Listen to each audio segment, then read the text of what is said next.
Final one. An acrobat of mass m equals 55 kilograms swings from a trapeze of length 15 meters, starts at rest, and descends 5 meters during the swing. But the trapeze rope has been sabotaged by an evil villain, and it will snap at 800 newtons of tension. Will our acrobat make it across safely? This is a question that is important for his life. All right, so if it's going to snap, where will be the point that it would experience the most tension? When is the most tension going to happen? If we're able to figure out if it's going to not snap at the point of experiencing the most tension, then we know we'll make it across safely, because the entire time the swing occurs, the acrobat is able to swing across without having to worry about the tension overgoing. Well, he doesn't even know. We'll not have to worry about it snapping it, because if the tension is maximum at one point, then we know that if we can figure out that 1 point's maximum tension, it will tell us whether or not it snaps, because everything is going to be at least less than that. So if everything is less than that, all we have to figure out is what the maximum tension put on it is. Where will the maximum tension occur? So now we have to think back, where do we have to get tension from? The tension has to keep it in a circle. So the tension is going to be connected to keeping it in a circle. So force centripetal, for it to be able to go in a circle, which is what the acrobat goes through, force centripetal is equal to the mass times v squared over r. Once again, I'm using v as speed, being lazy. So m times v squared over r.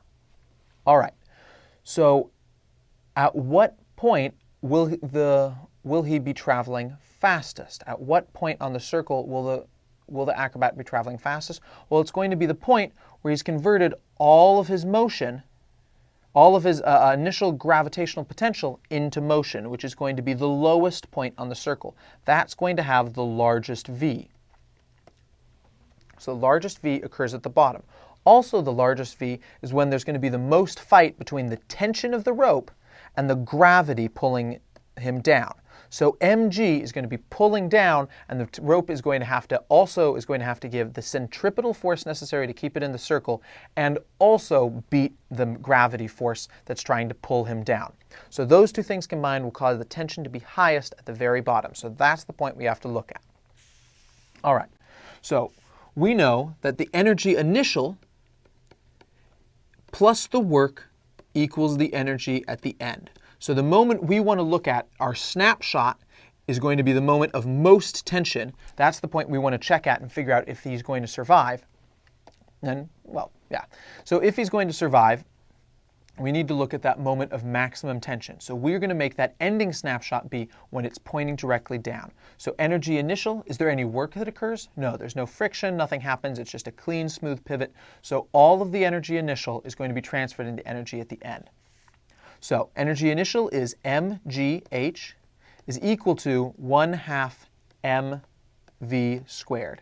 Our m's cancel out, so we don't have to worry about the mass for that.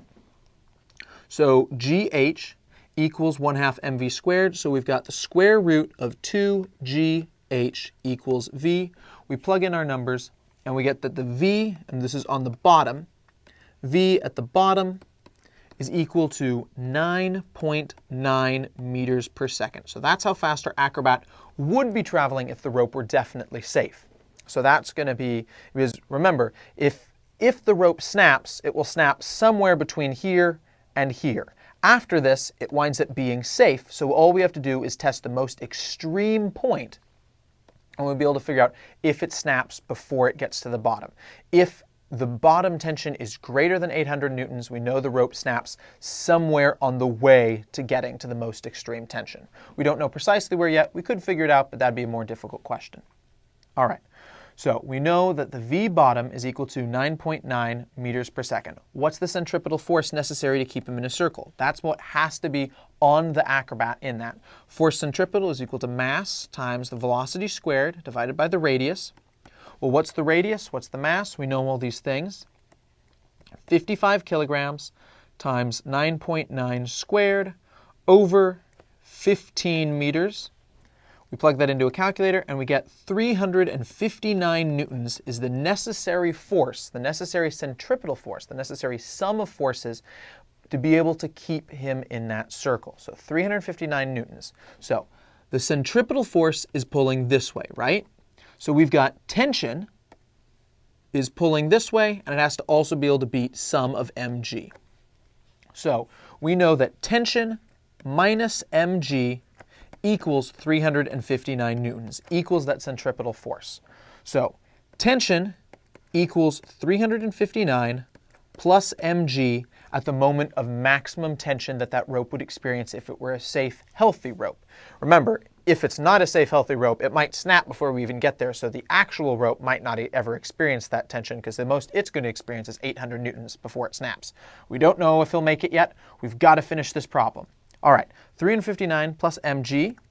359, we start plugging in our numbers. 359 newtons plus 55 kilograms times the acceleration of gravity, 9.8 meters per second per second. We plug it into our calculator, and what does it come out? It comes out to, oh no, 898 newtons. Snap.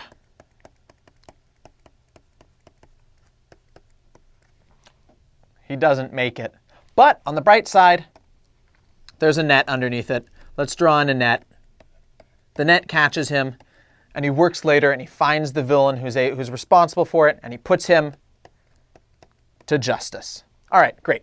Hope you enjoyed this. Hope you come back, and we'll learn more about energy and have an even stronger understanding of how energy works. Thanks.